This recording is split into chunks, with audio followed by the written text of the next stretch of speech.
obviously you talked about in your opening benefits and problems. A surveillance state, authoritarian state, can use this much differently than someone trying to cure cancer, but it's going to help both of them. And you also talked about the problem of lost jobs and what this can do to your society. As you know, Henry Kissinger was quite worried about artificial intelligence. Where do you stand on that? I'm probably a little bit more of a techno-optimist, to be honest. Now, maybe where I live. I live in Silicon Valley.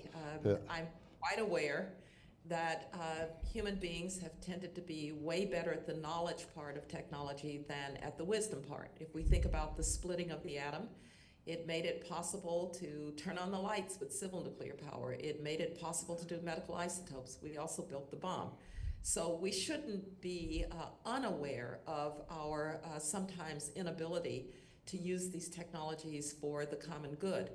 But I still believe that in part because the technological race is underway, we should run hard and fast. It means that government has to find a proper role for an institutional answer to how these technologies should affect or can affect the economy, society, democracy, how it can affect national security.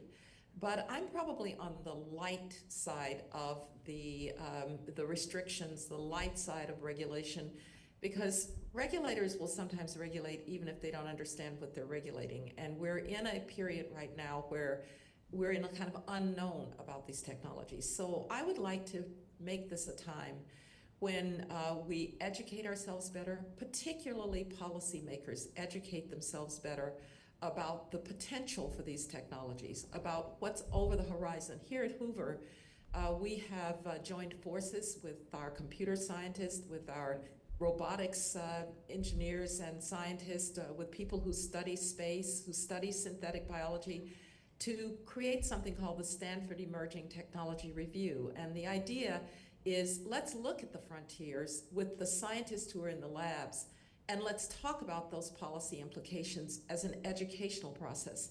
I would also say that we need to work hard with our allies, people who share our values about these technologies. I'm a little worried, Fred, and here I think the Atlantic Council can perhaps help because of the long transatlantic tradition of the Atlantic Council.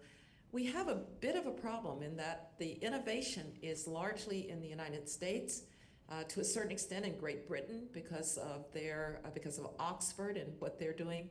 But a lot of the regulation is in Europe, and we need to come to a better understanding of how we promote the promise of these technologies while being cognizant of where this could go wrong. But just to repeat, we will, as this emerges, we will have debates, we will have congressional hearings, we will have investigative reportings.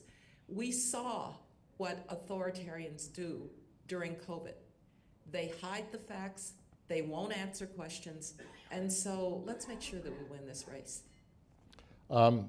So thank you for that answer, and we admire.